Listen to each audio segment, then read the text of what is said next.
ان دنوں میں 8ویں جماعت میں پڑھتی تھی کہ ایک روز جب اسکول جانے کی تیاری کر رہی تھی، ہمارے محلے کی مسجد سے ایک اعلان سنائی دیا کہ ایک بچی کھجور کی ٹوکری میں لپیٹی ہوئی ملی ہے۔ اگر اس کا کوئی وارث ہو تو فوراً رابطہ کرے۔ قصہ کچھ یوں تھا کہ مسجد کے سامنے ایک پھل فروش دن بھر پھل فروخت کرتا تھا۔ وہ چند لکڑی کے کوکوں پر کھجور کے ٹکڑے رکھ کر ان میں پھل سجا دیتا۔ گزرنے والے لوگ وہاں ٹھہرتے، اپنی ضرورت کے مطابق پھل خریدتے اور آگے بڑھ جاتے۔ مغرب کے وقت وہ اپنا کام سمیٹتا، بچے ہوئے پھل ریڑھی پر رکھ کر گھر لے جاتا، مگر کھجور کے بنے ٹوکرے وہیں چھوڑ دیتا، ان پر پلاسٹک کی چادر ڈال دیتا اور نیچے سے لکڑیوں سے باندھ کر چلا جاتا۔ اس روز فجر کی نماز کے لیے آنے والے ایک نمازی کی نظر پھل فروش کے ٹھیے پر پڑی۔ اچانک کھجور کے ٹکڑوں کے پاس سے کسی ننھی بچی کے رونے کی آواز آئی۔ وہ متوجہ ہوا، جھک کر دیکھا تو ایک نوزائیدہ بچی تولیے میں لپیٹی ہوئی تھی، جو غالباً بھوک کی شدت سے رو رہی تھی۔ نمازی فوراً دوڑ کر امام صاحب کے پاس پہنچا اور اطلاع دی۔ امام صاحب نے مسجد کے لاؤڈ اسپیکر پر اعلان کروا دیا کہ اگر بچی کا کوئی وارث موجود ہے تو آ کر لے جائے، لیکن کوئی وارث نہیں آیا۔ شاید حقیقی وارث خود ہی اسے اسی حالت میں چھوڑ گئے تھے۔ یہ اعلان سن کر محلے کے کئی لوگ مسجد کے باہر جمع ہو گئے۔ انہی میں ہمارے پڑوسی ملک صاحب بھی تھے، جن کی بیوی نرم دل اور رحم دل مزاج کی مالک تھی۔ جس صاحب کو بچی ملی وہ بھی مسجد کے سامنے ہی رہتے تھے۔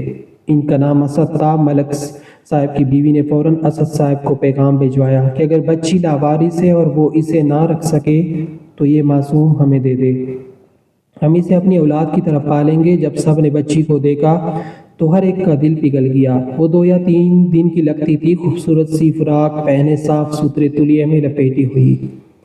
امام صاحب سے اسد صاحب نے درخواست کی کہ یہ بچی مجھے راستے میں ملی ہے، اس لیے اعلان کروایا کہ اگر کوئی قریبی وارث ہو تو پہنچ جائے، لیکن اگر کوئی نہ آیا تو یہ بچی مجھے دے دی جائے۔ میری ایک ہی بیٹی ہے اور بیگی ہوئی کی طبیعت خرابی کے سبب مزید اولاد ممکن نہیں۔ اگر اللہ نے ہمیں یہ نعمت دے دی ہے تو ہم اسے اپنی دوسری بیٹی سمجھ کر پالیں گے۔ تانے میں رپورٹ درج کروا دی گئی، مگر کئی دن گزرنے کے باوجود کوئی بچی کو لینے نہ آیا۔ ایک روز ملک صاحب کی بیوی خود اسد صاحب کے گھر آ گئی اور ان کی اہلیہ سے بچی کو گود میں لینے کی درخواست کی، لیکن اسد صاحب کی بیوی نے انکار کر دیا۔ کئی روز تک اس واقعے کا ذکر اڑوس پڑوس میں ہوتا رہا۔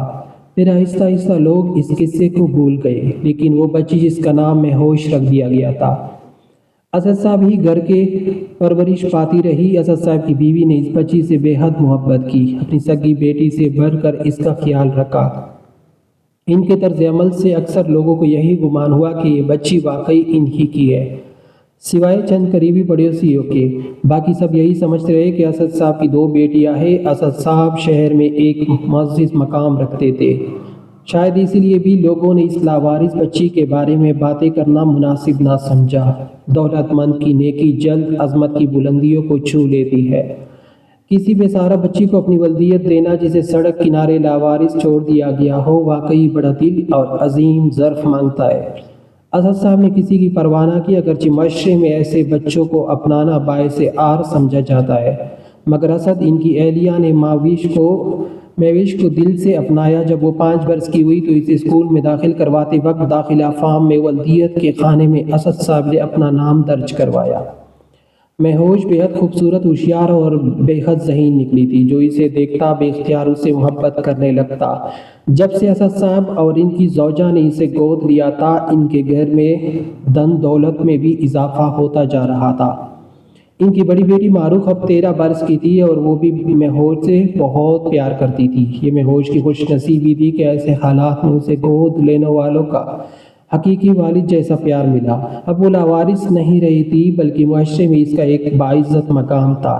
بیگم اسد اس کے معاملے میں بہت چکنا رہتی تھی کہ کبھی کوئی مہوش کو اس کے ماضی کے بارے میں نہ بتا دے، اس لیے وہ اسے پاس پڑوس میں اکیلے جانے نہیں دیتی۔ جہاں جاتی وہ اپنے ساتھ رکھتی۔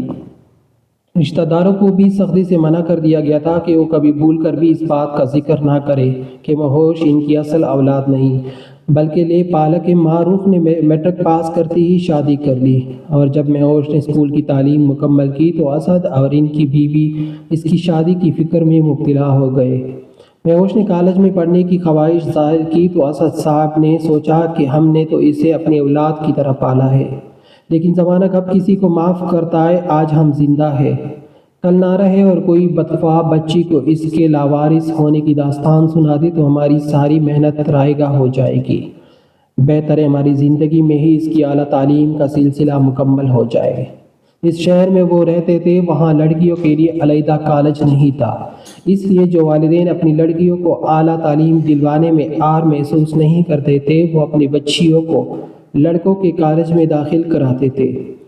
اسد صاحب کو مہوش کو لڑکوں کے کالج میں داخل کرانے میں خوف ستا، مگر ان کی بیوی نے حوصلہ دیا اور مہوش کو داخلہ دلوا دیا گیا۔ مہوش ایک لائق طالبہ تھی، کلاس میں ہمیشہ اول پوزیشن حاصل کرتی تھی، تاہم وہ کچھ الگ تھلگ رہنے والی لڑکی تھی، بلا ضرورت کسی سے بات نہ کرتی تھی، اور یہی وجہ تھی کہ اسے مغرور سمجھا جاتا تھا۔ اس کی تربیت میں کسی قسم کی کوتاہی نہیں تھی، لہٰذا وہ اپنے والدین کی عزت کا خیال رکھتی تھی جو اس کی ہر خواہش کو پورا کرتے تھے۔ ایان اس کا کلاس فیلو تھا۔ لڑکیوں میں اگر مہوش کو سب سے زیادہ امتیاز حاصل تھا تو لڑکوں میں ایان قابل قدر تھا، اور وہ نہ صرف غرور پرکشش تھا بلکہ ہمیشہ اول پوزیشن لینے والا طالب علم بھی تھا۔ جہاں ساری کلاس ایان سے دوستی کی خواہاں تھی وہیں مہوش اس سے حسد بھی کرتی تھی۔ وہ سوچتی اگر ایان کلاس میں نہ ہوتا تو وہ ہمیشہ اول پوزیشن پر رہتی، اس لیے وہ اس سے زیادہ محنت کرتی تھی۔ دونوں کی شخصیت میں کچھ خوبیوں کا میل تھا۔ دونوں گفتگو پڑھائی میں دھیان دینے والے اور الگ تھلگ رہنے والے تھے، اس لیے انہیں مغرور سمجھا جاتا تھا۔ کچھ دنوں سے مہوش کو ریاضی میں مشکل پیش آ رہی تھی۔ ضرورتاً وہ ایک بار ایان سے سوالات پوچھنے لگی اور ایان نے اسے چند مشکل فارمولے آسان طریقے سے سمجھا دیے۔ اس طرح دونوں کے درمیان مقابلے کا کھنچاؤ کم ہوا۔ پھر کسی طرح یہ گویا شروع ہوگی۔ مقابلے اور اونچا دکھانے کی خواہش نے ان میں پسندیدگی کے جذبات کو جنم دیا۔ کلاس نے نوٹ کر لیا کہ ایان مہوش کا بہت خیال رکھنے لگا۔ اب وہ جان بوجھ کر ایک دو سوال غلط کر دیتا تاکہ مہوش اول پوزیشن پر آ جائے اور وہ سیکنڈ پوزیشن لے لے۔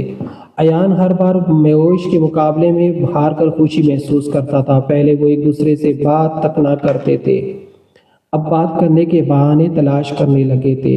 چند دوستوں نے مذاق بھی کیا تو ایان نے کہہ دیا کہ مہوش اس کی قریبی رشتہ دار ہے۔ کلاس میں تو دونوں قدرے محتاط تھے لیکن دلوں میں محبت کا جذبہ پروان چڑھا رہا تھا۔ دونوں اساتذہ کے چہتے شاگرد تھے کیونکہ شاندار تعلیمی ریکارڈ رکھنے والے طالب علموں کی عزت اساتذہ اور کلاس میں ہوتی ہے۔ دونوں محنت سے اپنی منزل کی طرف گامزن تھے اور کسی کے دل میں انہیں بدنام کرنے کی جرأت نہ تھی۔ اب تعلیم کا آخری سال تھا اور دونوں کے سامنے مستقبل کا سوال تھا۔ مہوش کے دل میں خواہش پیدا ہو گئی تھی کہ ایان اس کا جیون ساتھی بنے۔ اسے یقین تھا کہ ایان نہ صرف ایک لائق لڑکا ہے بلکہ بہترین جیون ساتھی بھی ثابت ہوگا۔ ایان بھی مہوش کے بارے میں یہی جذبات رکھتا تھا، لیکن دونوں کو اپنی پسند کے بارے میں والدین کو بر وقت آگاہ کرنا ضروری تھا تاکہ ان کی خوشیوں کے راستے میں کوئی رکاوٹ نہ آئے۔ ایان کے والدین کئی بار کہہ چکے تھے کہ وہ وہی دلہن لائیں گے جسے وہ پسند کرے گا۔ رزلٹ آ گیا۔ مہوش اور ایان دونوں نے امتیازی پوزیشن حاصل کی۔ اب اصل مراحل طے کرنے کا وقت آ گیا تھا۔ مہوش نے اپنی والدہ کو اور ایان نے اپنے گھر والوں کو بتا دیا کہ وہ کسی سے شادی کے خواہاں ہے۔ ایان کے والدین ایک خوشحال زمیندار گھرانے سے تعلق رکھتے تھے۔ اسے ملازمت کی فکر نہیں تھی کیونکہ خدا نے اسے بہت کچھ دیا تھا اور دولت کی کمی نہ تھی۔ ماں جلد از جلد گھر میں اس کی دلہن لانا چاہتی تھی اور رشتوں کی کمی نہ تھی۔ اس نے خاندان کی بہت سی لڑکیوں کے نام لیے مگر ایان نے سب کو رد کر دیا۔ ماں نے کہا پھر تم ہی وہ لڑکی کا نام بتاؤ جسے تم شادی کرنا چاہتے ہو۔ ایان نے مہوش کے والدین کا نام بتایا کہ ان کے گھر سے رشتہ طلب کیا جائے تو وہ شادی کرے گا۔ پتہ معلوم ہو گیا تو ایان کی والدہ راشدہ سوچ میں پڑ گئی کیونکہ یہ تو ان کے میکے کے محلے سے ہی کا پتہ تھا جہاں مہوش کے والدین رہتے تھے۔ وہ اس محلے کی تمام قدیمی گھرانوں کو جانتی تھی، اگرچہ ایان کے والدین نے شادی سے 1 سال قبل ہی اس محلے سے مکان فروخت کر کے نقل مکانی کر لی تھی اور تب سے وہ وہاں نہیں گئی تھی، لیکن انہوں نے سوچا کہ ممکن ہے وہ مہوش کے گھرانے کو جانتی ہو۔ اگر خود جا کر دیکھ لوں تو شاید چان بین کی ضرورت بھی نہ پڑے۔ ایک روز وہ بغیر ایان کو بتائے مہوش کے محلے گئی۔ وہاں کے کچھ پرانے رہائشی ایان کے نانا اور نانی کو بخوبی جانتے تھے۔ انہوں نے راشدہ کو پہچان لیا۔ راشدہ نے بتایا کہ وہ اسد صاحب کی بیٹی مہوش کو بہو بنانا چاہتی ہے اور اسی سلسلے میں معلومات لینے آئی ہے۔ ابھی وہ اسد صاحب کے گھر نہیں گئی تھی۔ ملک صاحب کی بیوی نے کہا، ہاں لڑکی تو بہت اچھی ہے راشدہ، لیکن ایک بات تم سے چھپانا بدنیتی ہوگی، تم مہوش کے بارے میں جاننے آئی ہو اور جب رشتہ کرنے کی بات ہو تو سچائی جاننا ضروری ہوتا ہے۔ میرا فرض ہے کہ تم سے کچھ نہ چھپاؤ۔ لڑکی بہت نیک، لائق، خوبصورت اور با اخلاق ہے۔ قسمت والوں کو ایسی بہو ملتی ہے، لیکن حقیقت یہ ہے کہ وہ اسد صاحب کی حقیقی بیٹی نہیں بلکہ لے پالک ہے۔ یہ بات وہ خود تمہیں کبھی نہیں بتائیں گے، شاید یہاں کا کوئی بھی نہ بتائے، لیکن چونکہ ہمارے والدین کے تعلقات پرانے اور خالص تھے، اس لیے میں ضروری سمجھتی ہوں کہ تمہیں اس حقیقت سے آگاہ کر دوں۔ راشدہ حیرت سے پوچھنے لگی، مگر اسد صاحب کی تو اپنی ایک بیٹی ہے، پھر انہیں لے پالک بچی کی کیا ضرورت پیش آئی؟ اور یہ لڑکی انہیں کہاں سے ملی؟ ملک صاحب کی بیوی نے جواب دیا، کیا تمہیں یاد نہیں، برسوں پہلے ہمارے محلے کی مسجد میں اعلان ہوا تھا کہ ایک لاوارث بچی ملی ہے؟ راشدہ بولی، نہیں، اس وقت میں خالہ کے گھر تھی۔ ملک صاحب کی بیوی نے کہا، یہ بچی اسد صاحب کو ایک پھل فروش کے ٹھیلے پر ملی تھی۔ ایک صبح جب وہ فجر کی نماز کے لیے جا رہے تھے تو بچی کے رونے کی آواز سن کر رک گئے۔ دیکھا کہ ایک نامولود بچی کو پھلوں کے ٹوکرے میں چھوڑ دیا گیا تھا۔ انہوں نے بچی کو اٹھایا، پولیس کے ذریعے کارروائی مکمل کی اور پھر اسے قانونی طور پر گود لے لیا۔ تب سے وہی اسد صاحب کی بیٹی ہے۔ ہم نے بھی مہوش کا رشتہ اپنے بیٹے کے لیے مانگا تھا، مگر انہوں نے انکار کر دیا۔ خیر، لے پالک ہونے یا لاوارث ہونے سے بچی کا کیا قصور؟ گناہ تو اس کے والدین کا ہے، وہ خود تو معصوم اور نیک ہے۔ ملک صاحب کی بیوی نے سچ بیان کر کے دوستی اور خیرخواہی کا حق ادا کیا، مگر راشدہ یہ سب سن کر سکتے میں آ گئی ہے۔ جب وہ گھر لوٹی تو بہت پریشان تھی۔ ایان نے پوچھا، کیا ماں لڑکی پسند نہیں آئی یا گھرانہ؟ راشدہ نے کہا، بیٹے، مجھے لڑکی کے گھرانے جانے کی ضرورت ہی نہیں پڑی۔ میرے والدین برسوں ان کے پڑوس میں رہے ہیں اور میں ان لوگوں کو اچھی طرح جانتی ہوں۔ شادی کے بعد مجھے پرانے محلے میں جانے کا موقع ہی نہیں ملا۔ آج تمہاری خاطر گئی تھی، مگر میرا دل نہیں مانتا کہ وہ لڑکی تمہارے لیے مناسب ہے۔ ایان چونک گیا، کیوں ماں؟ آخر اس میں کیا کمی ہے؟ کیا وہ بدصورت ہے، بدتمیز ہے یا غیر تعلیم یافتہ؟ اس کے والدین تو علاقے کے سب سے عزت دار اور خوشحال لوگ ہیں۔ پھر انکار کیوں؟ راشدہ بولی، اس لیے کہ اس کا ماضی ایک داغ کی طرح ہے۔ تمہیں نہیں معلوم یہ لڑکی کس اور خطا کی نتیجہ ہے؟ ایان بولا، ماں یہ کیسی باتیں کر رہی ہے، وضاحت سے بات کرے۔ راشدہ نے کہا، یہ ایک لاوارث بچی تھی بیٹا، 3 دن کی تھی جب کسی نے اسے پھل فروش کے خالی ٹوکرے میں ڈال دیا۔ اسد صاحب کو یہ بچی ملی تو انہوں نے گود لے لیا۔ اب سوچو ایسی لڑکی کو ہم اپنی عزت کا حصہ کیسے بنا سکتے ہیں جس کے والدین کا کچھ پتہ نہیں؟ ایان کلیجہ سخت ہو گیا، اگر آپ اسے بہو نہیں بنا سکتی تو میں اسے اپنی بیوی ضرور بناؤں گا۔ مجھے اس کے ماضی یا اس کے ماں باپ سے کوئی غرض نہیں۔ وہ ایک نیک، محنتی اور تعلیم یافتہ لڑکی ہے جس نے ایک شریف اور باعزت گھرانے میں پرورش پائی ہے۔ کیا یہ سب کچھ کافی نہیں؟ بیٹے کے مضبوط لہجے پر ماں خاموش ہو گئی، لیکن اندر ہی اندر سلگنے لگی۔ وہ سمجھ نہیں پا رہی تھی کہ بیٹے کو اس رشتے سے کیسے روکا جائے۔ ادھر مہوش کے لیے رشتے آ رہے تھے، مگر اس کی ماں شیش فنج میں مبتلا تھی۔ مہوش کہہ چکی تھی کہ ایان اپنی والدہ کو جلد رشتے کے لیے لانے والا ہے، اس لیے انتظار کر لیا جائے۔ مہوش تو ایان کے والدین کے آنے کی منتظر تھی، اس لیے اس نے ماں سے ایسا کہا، مگر یہ لوگ آ نہیں رہے تھے۔ ایان کے والد کو کسی قسم کا اعتراض نہیں تھا کیونکہ وہ لوگ ہم پلہ تھے، مگر راشدہ اڑ گئی تھی کہ یہ رشتہ نہیں کرنا۔ ایان نے ماں سے باقاعدہ ضد اور لڑائی تک کر لی۔ والد غیر جانبدار رہے، مگر ماں اور بیٹے میں خوب تکرار ہوئی۔ ایان نے ماں کے پاؤں تک چوم لیے، منتیں کی، مگر محبت کرنے والی ماں ٹس سے مس نہیں ہوئی۔ ایک طرف بیٹی کی بے چینی بڑھ رہی تھی تو دوسری طرف ماں کی ضد میں بھی روز بروز اضافہ ہوتا جا رہا تھا۔ جس ماں کا پیار ناقابل شکست تھا، وہی بیٹی کی خوشیوں کی راہ میں سب سے بڑی رکاوٹ بن چکی تھی۔ شوہر نے بھی بہت سمجھایا کہ بیٹی کی خوشی کا خیال کرو اور ضد چھوڑ دو، مگر راشدہ بیگم کا جواب وہی تھا، جہاں کہو وہاں ایان کی شادی کرا دوں گی، مگر اس لڑکی سے نہیں۔ میں نے اس کے بارے میں معلوم کر لیا ہے، یہ لڑکی ہمارے لیے مناسب نہیں۔ شوہر بالآخر خاموش ہو کر بیٹھ گئے۔ وہ بیوی کو ناراض نہیں کرنا چاہتے تھے۔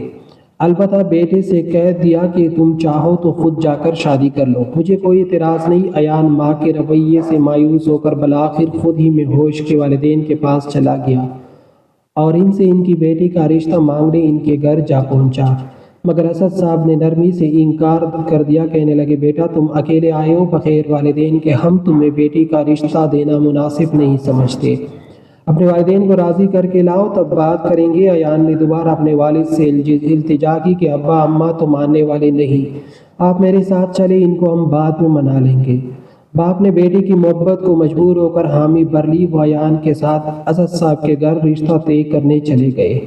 خوش قسمتی سے اسد صاحب سے ان کی پرانی جان پہچان نکل آئی۔ وہ رشتہ دینے پر آمادہ ہو گئے اور کہنے لگے کہ عورتوں کا معاملہ بعد میں سنبھل لیں گے، ابھی خاموشی سے لڑکے اور لڑکی کی نکاح کر لیتے ہیں۔ اسد صاحب بھی اس بات کے قائل تھے کہ نکاح سادگی سے ہو، وہ نہیں چاہتے تھے کہ ہوش کے لاوارث ہونے کی پرانی باتیں دوبارہ لوگوں کی زبان پر آ جائیں۔ کیا خبر کہ شادی کی چہل پہل میں برسوں پرانا کوئی واقعہ کسی کو یاد آ جائے اور ان کی بیٹی کا سکون برباد ہو جائے۔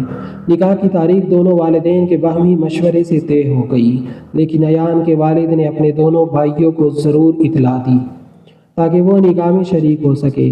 انہی دیورانیوں کے ذریعے یہ خبر راشدہ تک بھی پہنچ گئی کہ اس کے شوہر اس کے علم کے بغیر ایان کی ہوش سے شادی کرنے جا رہے ہیں۔ راشدہ گھبرا گئی اور انہیں کوئی چارہ نہ سوچا۔ وہ سیدھی میری خالہ کے پاس چلی آئی۔ راشدہ اور خالہ بچپن کی سہیلیاں تھیں اور 5ویں جماعت سے 10ویں تک کی کلاس فیلوز بھی۔ ان کے درمیان کوئی راز نہیں تھا۔ یہ بات بھی خالہ کو معلوم تھی کہ جب راشدہ 10ویں جماعت میں تھی اسے ایک نوجوان سے محبت ہو گئی تھی جو اس کے ماموں کے پڑوس میں رہتا تھا۔ نادانی میں ایک ایسی خطا سرزد ہو گئی کہ راشدہ کو اپنی والدہ کو سب کچھ بتانا پڑا۔ راشدہ کی ماں اپنے شوہر سے سخت ڈرتی تھی۔ انہوں نے راشدہ کو اپنی بہن کے گھر بھیج دیا۔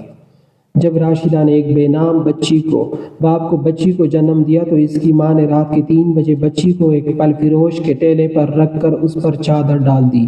انہوں نے کہا تھا کہ اگر اللہ کو اس بچی کی زندگی منظور ہوئی تو وہی اس کے لیے کوئی سبیل پیدا کرے گا۔